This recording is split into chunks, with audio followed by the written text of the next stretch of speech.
पुराने जमाने में राक्षस खून पीते थे ना, ऐसी बातें मत करो कि खून पीने वाले बन जाओ। अच्छा, राक्षसों से मुझे एक बात और ध्यान आई, मैं पिछली कथा में भी बोल रहा था, हनुमान जी के चरित्र से तो कुछ सीखना ही है, कुछ चीजें राक्षसों से भी सीखनी है। राक्षसों से 3 चीजें सीखनी है। अच्छा, 2 बातें सीखनी है, ये तो मैंने कथा में एक स्वाध्याय करते पढ़ी। तीसरी बात एक आइडिया आया था, क्या सीखना है। अच्छा, राक्षसों से पहली बात ये सीखनी है, इनमें यूनिटी बहुत होती है, दे ऑल आर यूनाइटेड। बुद्धिमान व्यक्ति 10 मिनट 2 बैठ गए ना, झगड़ पड़ेंगे। समस्या ही बुद्धिमानों के साथ है। 4 बुद्धिमान बैठ के आध घंटा नहीं बैठा सकते उन्हें, कब लड़ मरे किस बात पर। हाँ, अच्छा, आज एक बात बहुत अच्छी है कि ज्ञान की कोई कमी नहीं है।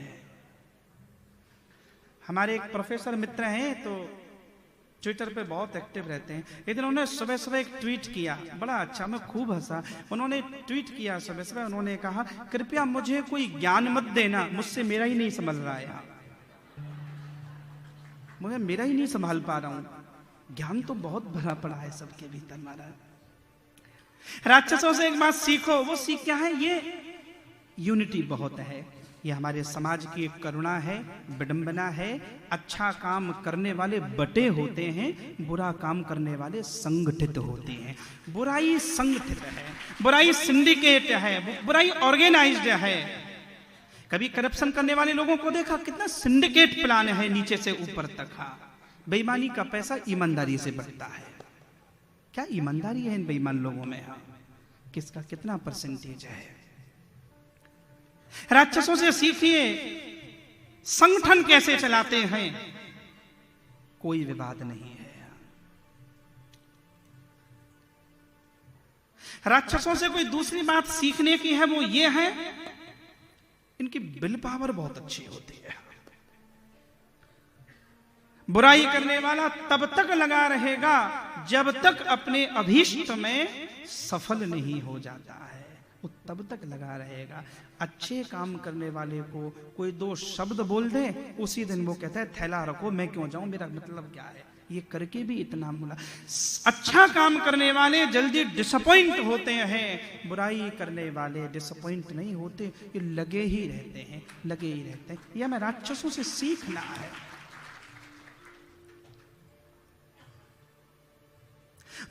ये दुर्बल लोग, ये दुर्बुद्धि लोग, ये एक्टिव बहुत रहते हैं।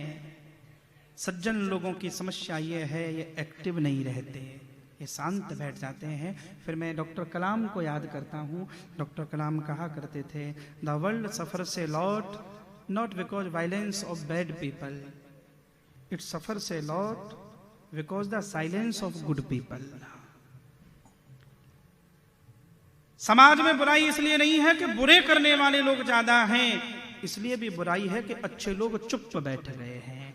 अच्छे लोगों का मौन, उनकी निष्क्रियता समाज के लिए बड़ी खतरनाक है। इसलिए ध्यान रखना, भगवान श्री कृष्ण ने महाभारत के युद्ध में दुर्योधन को बाद में मरवाया है, पहले उस सज्जनता को मरवाया है जो दुर्जनता को प्रशय दे रही थी।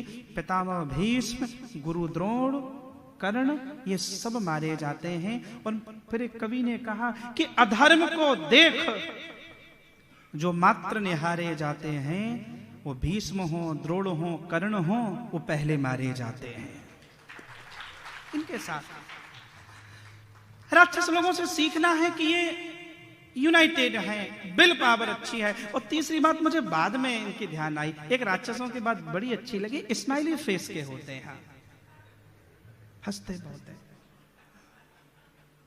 कभी कभी लगता है राक्षस रावण के तरह ऐसा करते हैं ना, लगता है कैसे हंसते रहते थे, स्माइली फेस। तुम यार कथा में भी माथा फोड़ के बैठ जाता है कोई कोई तो। हाँ, ये बुराई करते करते भी। हाँ, लंदन में एक बार कथा थी, तो 2015-16 में, तो 3-4 दिन तक कथा रही। एक आदमी सामने बैठा था। अच्छा, कई कई की शकल ही ऐसी हो जाती है। हाँ, तो मुझे बहुत बार तो ऐसा लगा मुझे घूर रहा है ये आदमी, कोई एक्शन नहीं, ना हंसे, ना रोए, ना बोले। सारा पंडाल हंस रहा है, नाच रहा है, इसको कोई फर्क ही नहीं कोने में। चौथे दिन के बाद मैंने पूछा, भाई साहब आपका नाम क्या है? बोले हसमुख पटेल। अरे मैंने कहा हसमुख, कभी तो हंस, कभी तो नाम को सार्थक कर प्यारे, हसमुख एक बार तो हंस। बोले शकल ही ऐसी हो गई मारी तो। कभी कभी ऐसा भी होता है किसी किसी की। राक्षसों की एक बात अच्छी है, कभी कभी देखो ना पुराने सीरियल में गर्दन कट गई तो भी सर हंस रहा है, हंसते ही जा रहे हैं। तो ये सीखो, जिंदगी की टेंशन तो चलती रहेंगी, मुस्कुराओ, हाँ आनंद लो महाराज, जियो ऐसे, पल पल उत्सव मनाओ, आनंद लो। और ये ध्यान रखना, प्रसन्नता ऊपर से नहीं आएगी, प्रसन्नता जीने के अंदाज से आती है। प्रसन्नता किसी भी स्थिति का नाम नहीं है, कोई कंडीशन नहीं है, ये आती है जीवन जीने के अंदाज से। You have to create, you have to feel, you have to make. परिस्थितियां कभी अनुकूल नहीं रही किसी के, परिस्थितियों को अनुकूल बनाना पड़ता है। यहाँ अनहद संगीत बज रहा है, इसलिए श्री कृष्ण से सीखो। जीवन की तमाम विद्रूपताओं में, जीवन की नकारात्मकताओं में और कोई मुस्कुरा सकता है, वो कृष्ण हो सकता है। इसलिए मुस्कुराइए, आनंद लीजिए, स्वीकार्यताएं कीजिए। हमारे हैं श्री भगवन, हमें किस बात की चिंता